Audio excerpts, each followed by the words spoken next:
कल की क्लास में बच्चों हमने प्रश्नावली 6.1 की जितने भी परिभाषाएं थी, जितने भी अभिग्रहित थे, हमने वो सारे पढ़ लिए थे। ठीक है, और अगर आपने उस वीडियो को ना देखा हो तो प्लेलिस्ट में वीडियो पड़ी हुई है, आप जाके देख सकते हैं।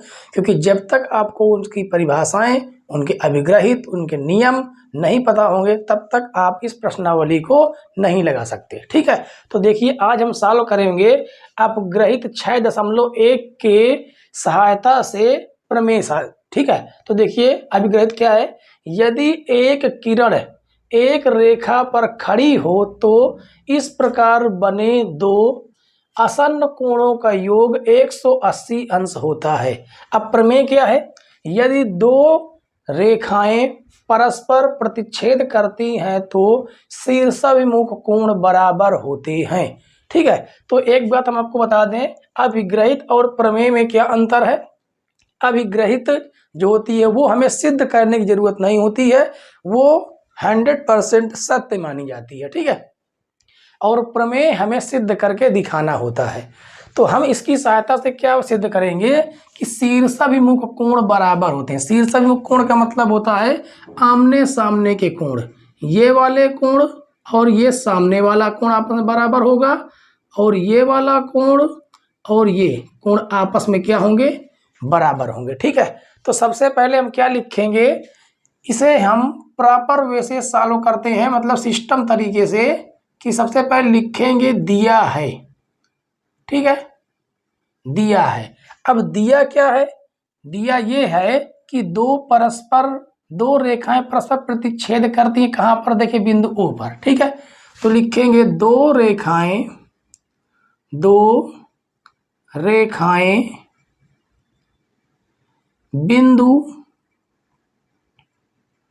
बिंदु ओ पर ए बी व सी डी। देखिए एक रेखा ए और बी है, एक रेखा सी और डी है। बिंदु ओ पर देखिए क्या कर रहे हैं, एक दूसरे को प्रतिच्छेद कर रहे हैं। ठीक है, बिंदु ओ पर ए बी व सी डी रेखाएं प्रतिच्छेद करती हैं, एक दूसरे को प्रतिच्छेद करती है। ठीक है, एक दूसरे को प्रतिच्छेद करती हैं,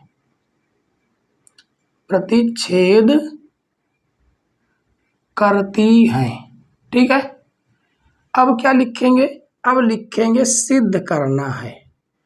अब हमें इसमें क्या सिद्ध करना, वो हम लिखेंगे सिद्ध करना है। हमें सिद्ध क्या करना है, हमें सिद्ध ये करना है कि कोण ए ओ डी और कोण सी ओ बी ये आपस में बराबर होंगे। चलिए हम ऐसे कर लेते हैं, आपकी थोड़ा सा इसे सॉल्व करने में आसानी रहेगी। ठीक है, इनके हम नाम दे देते, कोण 1, कोण 2, कोण 3 और कोण 4। ठीक है, तो देखिए अब यहाँ से ये हमें क्या सिद्ध करना है कि कोण 1 जो है वो कोण किसके बराबर होगा, कोण 3 के बराबर होगा।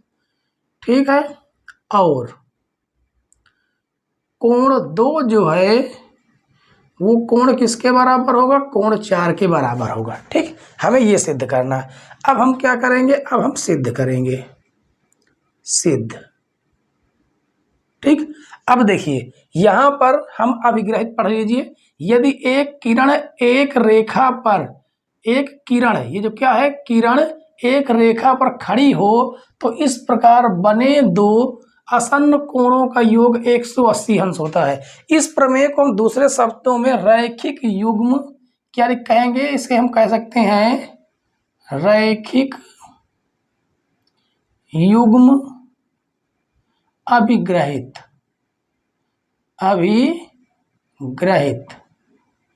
हम इस नाम से भी सेम जानते हैं। ठीक है, अब हम क्या करेंगे, अब देखिए यहां पर, देखिए यहां पर सी और डी पर एक जो क्या है, एक जो किरण है, क्या है ये किरण, देखिए यहां से चल के यहां से गई है ना एक, तो किरण जब एक दूसरे पर खड़ी होगी तो कोण 1 और कोण 4 को जोड़ेंगे तो कितना हो जाएगा, 180 अंश के बराबर होगा। ठीक है, तो हम इसी को लिखेंगे, क्या लिखेंगे, कोण 1 प्लस कोण 4, कोण 1 प्लस कोण 4 बराबर कितना हो जाएगा 180 अंश। अब क्यों होगा इसे हम समीकरण 1 मानेंगे, क्यों होगा वो हम इसे लिख देते हैं रैखिक युग्म अभिग्रहित से। ठीक है, रैखिक युग्म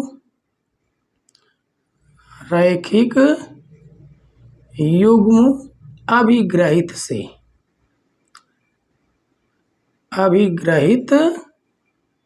से, ठीक है। अब देखिए, अब हमने इसको तो दिखा दिया, अब यहां पर भी आप देख सकते हैं, कहां पर, इस रेखा पर C और D पर, ये भी तो एक दूसरे के क्या है, ये यहाँ पर जो है जो रेखा OB, ये भी तो इस रेखा पर क्या है, खड़ी है। ठीक है, तो इसे हम लिखेंगे कोण 2 प्लस कोण 3, कोण 2 प्लस कोण 3, ये भी आपस में क्या हो जाएंगे 180 अंश के बराबर होंगे। समीकरण 2 ये किसके अनुसार है, ये भी इसी रैखिक युग्म अभिग्रहित से है। ठीक है, अब समीकरण देखिए, अब यहाँ पर ये भी 180 अंश के बराबर, ये भी 180 के बराबर। जब कभी ऐसे आ जाए कि इनके एक पार्ट, इसके बराबर वाले पार्ट जो हैं आपस में बराबर हों, तो ये दोनों आपस में क्या हो जाते हैं, बराबर हो जाते हैं। ठीक है, तो यहाँ से हम लिख सकते हैं समीकरण 1 बराबर समीकरण 2। अब इस वाले पार्ट को आपस में बराबर कर देंगे, तो कोण 1 प्लस कोण 4 बराबर कोण 2 प्लस कोण 3। ठीक है, अब देखिए यहां से हम क्या लिखेंगे, यहां पर देखिए कोण 1 और कोण 3 आपस में बराबर है, कोण 2 और कोण 4 आपस में बराबर है, तो हम क्या लिख सकते हैं, लिख ये सकते हैं कोण 2 बराबर कोण 4। ठीक, ये क्या है, दिया है, क्या है, अच्छा यहाँ पर सिद्ध करना है। ठीक है, लेकिन इसे हम लिख सकते हैं क्योंकि कोण क्या है, कोण 2 और कोण 4 आपस में क्या है, बराबर हैं, कोण 2 बराबर कोण 4। ठीक है, मतलब 4 की जगह पर हम 2 लिख सकते हैं, तो कोण 1 प्लस कोण 4 की जगह हम क्या लिख देंगे, कोण 2 बराबर कोण 2 प्लस कोण 3, तो 2 से कोण 2 कट जाएगा।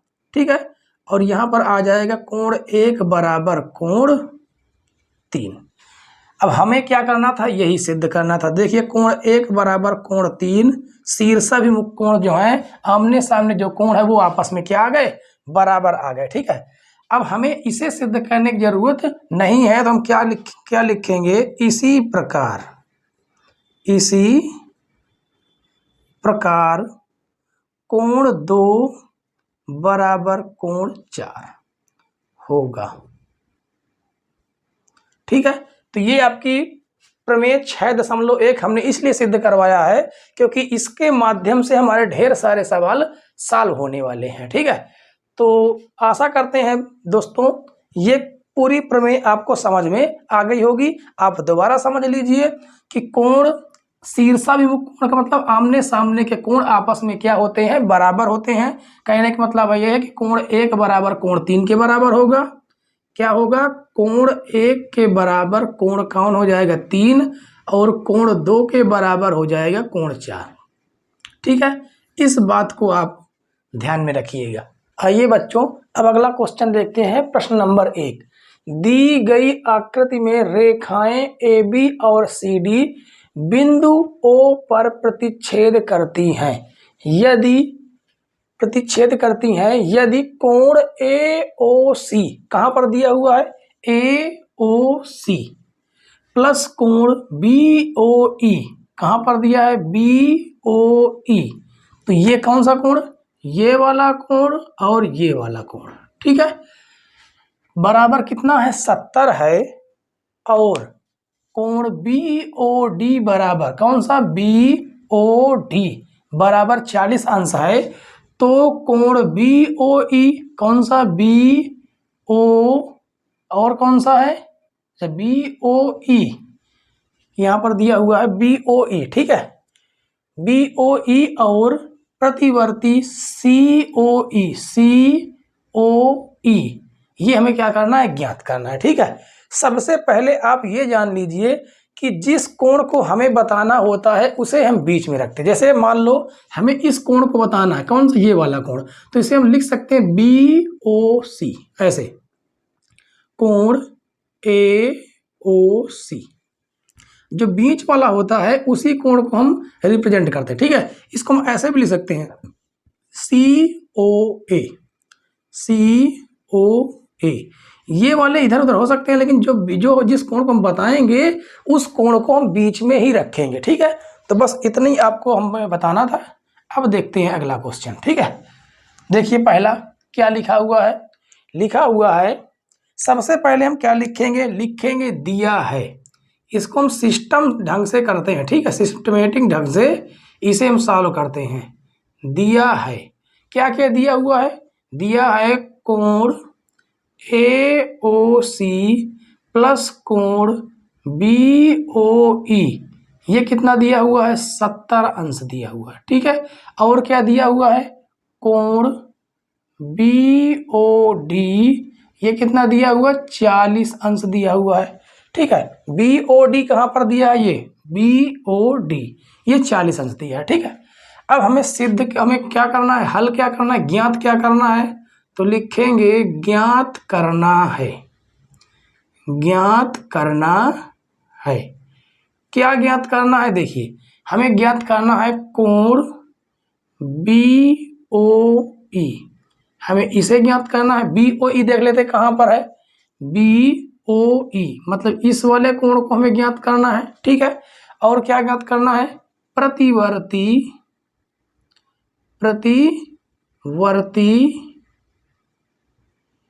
कोण कौन सा है, COE, हमें ये ज्ञात करना। देखिए COE, हमें इस कोण को हम निकाल लेंगे, सबसे पहले हम इस कोण को निकालेंगे। अच्छा, प्रतिवर्ती हम निकालते हैं, 360 से घटा देते हैं, प्रतिवर्ती निकला था, ठीक है। अब यहाँ पर आप देखिए जो कोण DOB है उसका शीर्षाभिमुख कोण कौन है, AOC। तो शीर्षाभिमुख कोण आपस में क्या होते हैं, बराबर होते हैं। तो इसके सामने वाला कोण ये, तो दोनों कोण आपस में क्या हो जाएंगे, बराबर हो जाएंगे, ठीक है। तो इसे हम क्या लिखेंगे, लिखेंगे कोण DOB, कोण DOB बराबर कोण AOC, कोण AOC बराबर कितना हो जाएगा, 40 अंश। क्यों 40 अंश बराबर होगा, क्योंकि ये शीर्षाभिमुख कोण है। लिख देंगे क्या, ये है शीर्षाभिमुख कोण है, शीर्षाभिमुख कोण, ठीक है। अब देखिए आगे, अब ये तो है पता चल गया कि 40 अंश है, और दिया क्या हुआ है, दिया हुआ देखिए कोण AOC प्लस कोण BOE बराबर ये दिया हुआ है 70 अंश, ठीक है। अब यहां से देखिए हमें AOC का मान पता चल गया कितना, 40 है।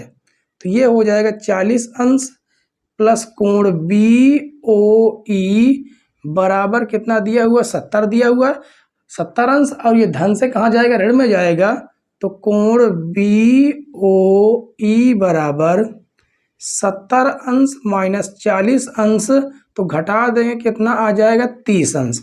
इसका मतलब BOE का मान कितना निकल के आया, 30 अंश। तो BOE ये कितना निकल के आ गया, इसे हम लिख देंगे कितना, 30 अंश हो गया, ठीक है। अब आप देखिए, अब यहाँ पर ये जो टोटल कोण है ये कितना होता है, एक सीधी रेखा पर बना हुआ कोण टोटल कितना होता है, 180 अंश होता है, ठीक है। क्योंकि हमें प्रतिवर्ती COE निकालना है, इसका प्रतिवर्ती निकालना है। तो प्रतिवर्ती निकालने के लिए सबसे पहले जो दिया हो उस कोण को हम निकालेंगे और 360 से घटा देंगे, प्रतिवर्ती निकल आएगा, ठीक है। तो लिखेंगे क्या, कोण BOE, कोण BOE प्लस कोण कौन सा हो जाएगा, EOC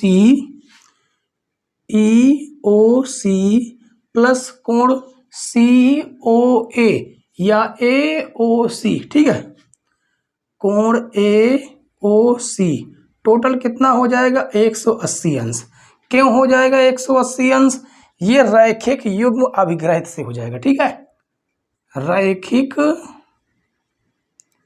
युग्म अभिग्रहित से।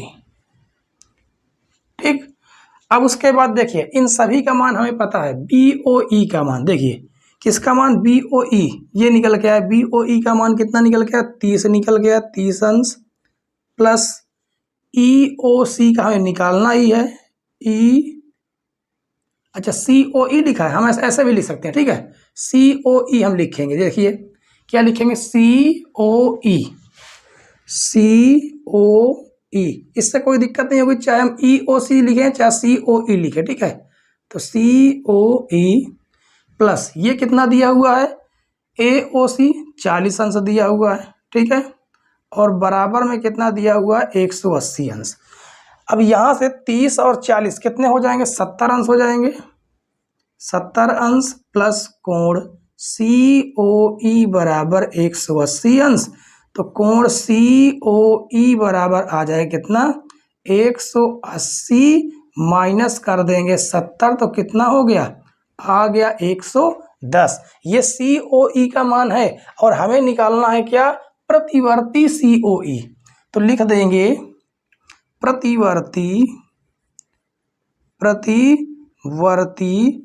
कोण COE बराबर क्या हम करेंगे 360 से हम 110 को घटा देंगे, तो 0 से 0 गए 0 हो जाएगा, 6 में से 1 गया 5 हो जाएगा। ठीक है, 6 में से 1 गया कितना हो जाएगा 5 हो जाएगा, 3 में से 1 गया कितना हो गया 2, यानी कितना कोण निकल के आ गया 250। और हमें इन्हीं दोनों के मान निकालने थे। ठीक है, तो एक हमारा आंसर ये हो जाएगा और दूसरा हमारा आंसर कौन सा हो गया, दूसरा हमारा आंसर ये हो गया। ठीक है, तो आशा करते हैं बच्चों ये क्वेश्चन आपको पूरी तरह से समझ में आ गया होगा। और अगर ये क्वेश्चन पूरी तरह आपको समझ में आ रहा है तो वीडियो को बीच बीच में लाइक करते रहें और अपने यार दोस्तों को ज़रूर शेयर कर दें ताकि उनकी भी तैयारी प्रॉपर वे से हो सके। ठीक है, तो हमने प्रश्न नंबर 1 सॉल्व कर लिया है। अब देखते हैं प्रश्न नंबर 2। दी गई आकृति में रेखाएं XY और MN बिंदु O पर प्रतिच्छेद करती हैं।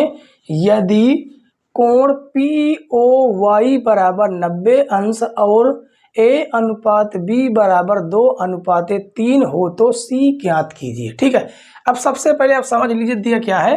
दी गई आकृति में रेखाएं XY और MN, देखिए XY कहाँ पर है, XY और MN बिंदु O पर, देखिए बिंदु O पर क्या करती हैं प्रतिच्छेद करती हैं।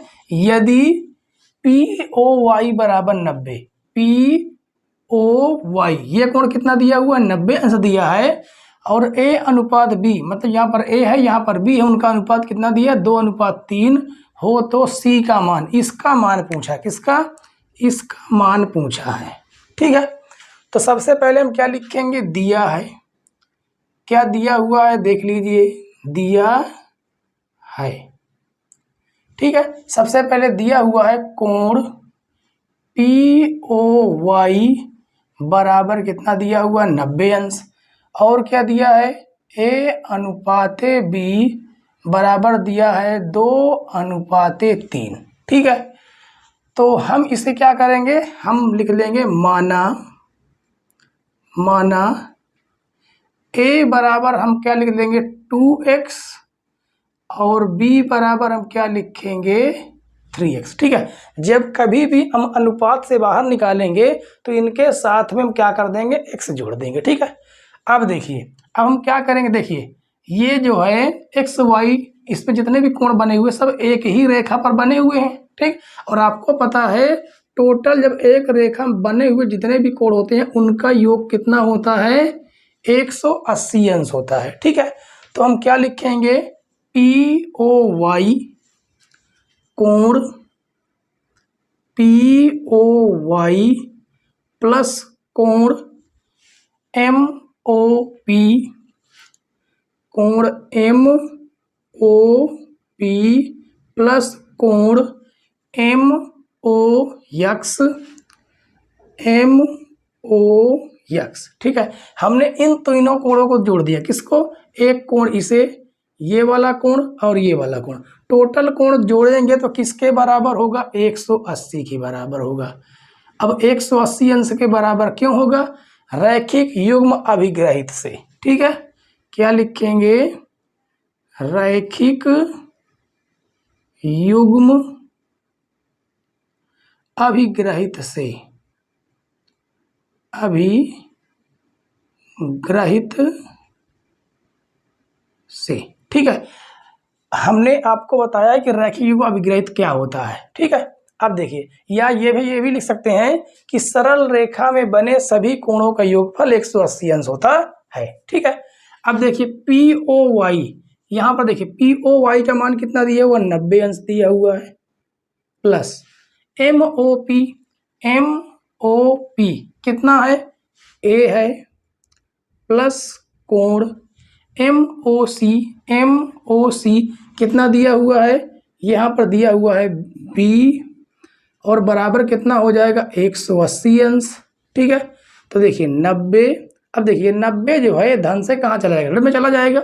और ए का मान देखिए कितना है? 2x, बी का मान कितना दिया हुआ है? 3x, बराबर 180 माइनस 90। ठीक है, क्या हो जाएगा? 180, ये धन से ऋण में चला गया 90, तो 2 और 3 कितना हो जाएगा? 5x, बराबर घटा देंगे कितना आ जाएगा? 90 आ जाएगा। ठीक है, 180 से 90 घटाएं 90 आ जाएगा। तो यहाँ से x की वैल्यू निकाल लेंगे। 90 5 एकन्नम 5, 5 एकन्नम 5। अब यहाँ से कितना बढ़ गया? 4 बढ़ गया, तो 5 8 40। तो यहाँ से जो x की वैल्यू निकल के आई वो कितनी निकल के आई? 18 अंश।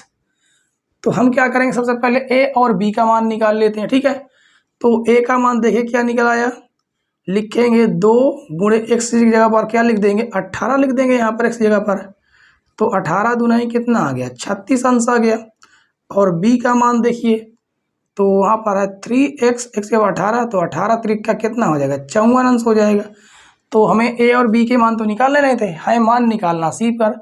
अब देखिए यहाँ पर गौर से देखिए, जो एम एन जो सरल रेखा है, इस पर एक कोण ये बन रहा है और एक कोण ये, एक कोण ये बन रहा है, एक कोण ये, और इस कोण को अगर हम टोटल जोड़ दें तो किसके बराबर हो जाएगा? 180 अंश के बराबर।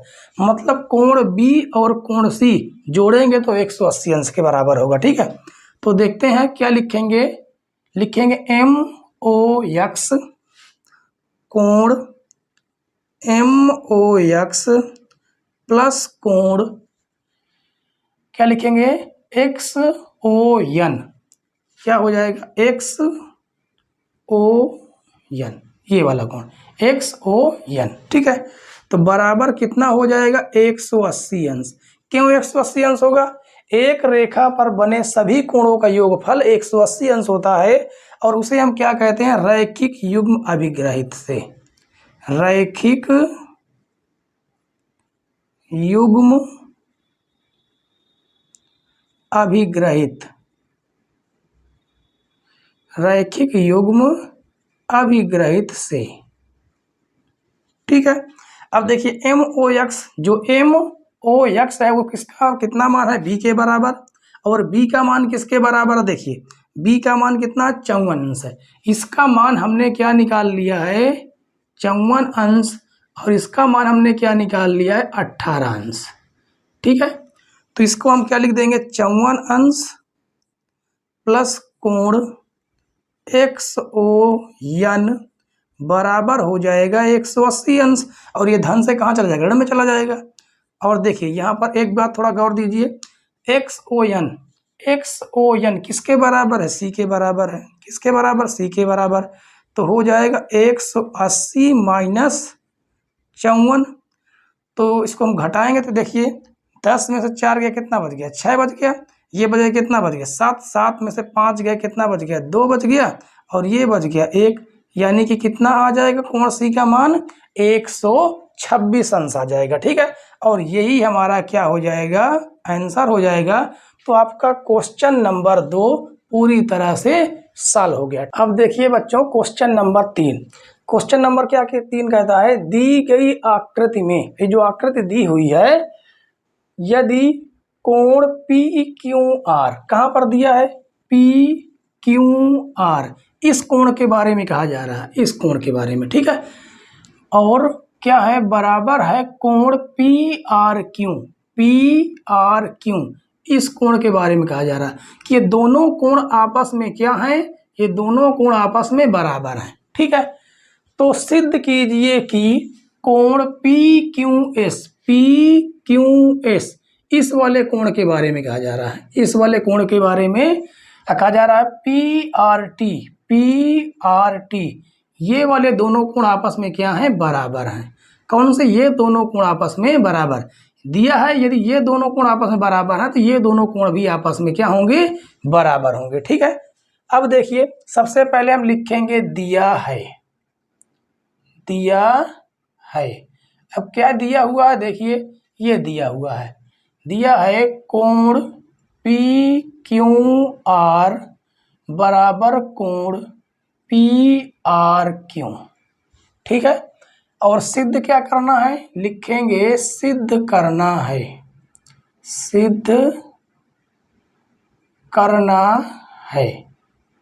अब देखिए सिद्ध क्या करना है, सिद्ध करना है कोण पी क्यू एस बराबर कोण पी आर टी, ये हमें क्या करना है, सिद्ध करना है, ठीक है। अब देखिए, और आपको पता है कि इस एक सीधे में ये जो कोण बनेगा टोटल दोनों कोणों के योग कितना होगा, 180 अंश होगा, ठीक है। तो हम लिखेंगे कोण पी क्यू आर, कोण पी क्यू आर प्लस कोण पी क्यू एस, कोण पी क्यू एस किसके बराबर होगा, 180 अंश के बराबर होगा। क्यों 180 अंश के बराबर होगा, इसे हम समीकरण 1 मान लेंगे, ठीक है। क्योंकि रैखिक युग्म अभिग्रहित से, या इसे हम लिख सकते हैं रैखिक युग्म है, ठीक है। क्या लिखेंगे, रैखिक युग्म अभिग्रहित से,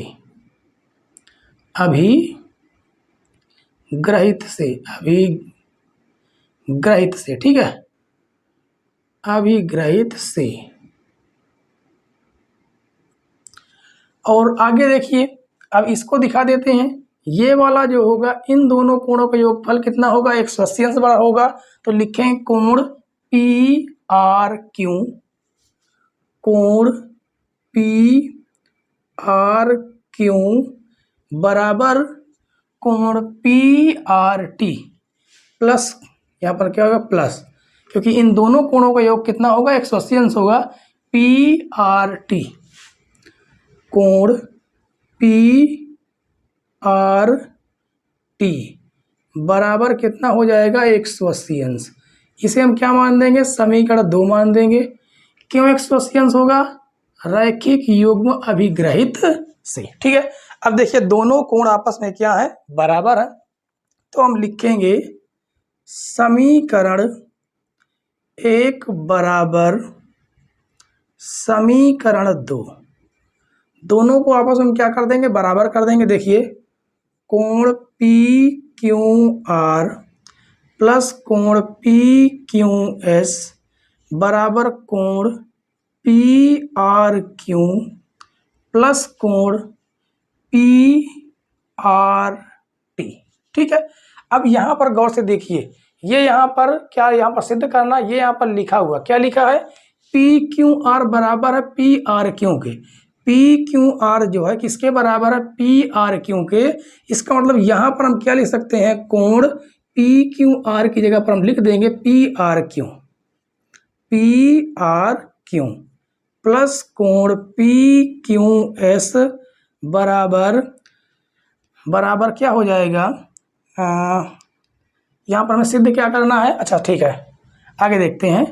कोण पी आर क्यू प्लस कोण पी आर टी। अब देखिए ये दोनों कोण आपस में क्या है, बराबर हैं, और धन से में लाएंगे तो कट जाएगा, तो यहाँ से आ जाएगा कोण PQS बराबर कोण PRT। तो देखिए हमें इसी को क्या करना था, सिद्ध करना था, और ये सिद्ध होके आ चुका है, देख लीजिए। ठीक है, तो हम लिख देंगे क्या हुआ, सिद्ध हुआ, सिद्ध हुआ। ठीक है, तो आशा करते हैं बच्चों आज की क्लास में बहुत मजा आया होगा सॉल्व करने में। 1 से 3 तक के जितने भी क्वेश्चन थे हमने प्रॉपर विस्तृत करवा दिया है, और बचे हुए 3 क्वेश्चन हैं, क्वेश्चन नंबर 4, 5 और 6, ये हम आने वाली कल की क्लास में इसका डिस्कशन करेंगे।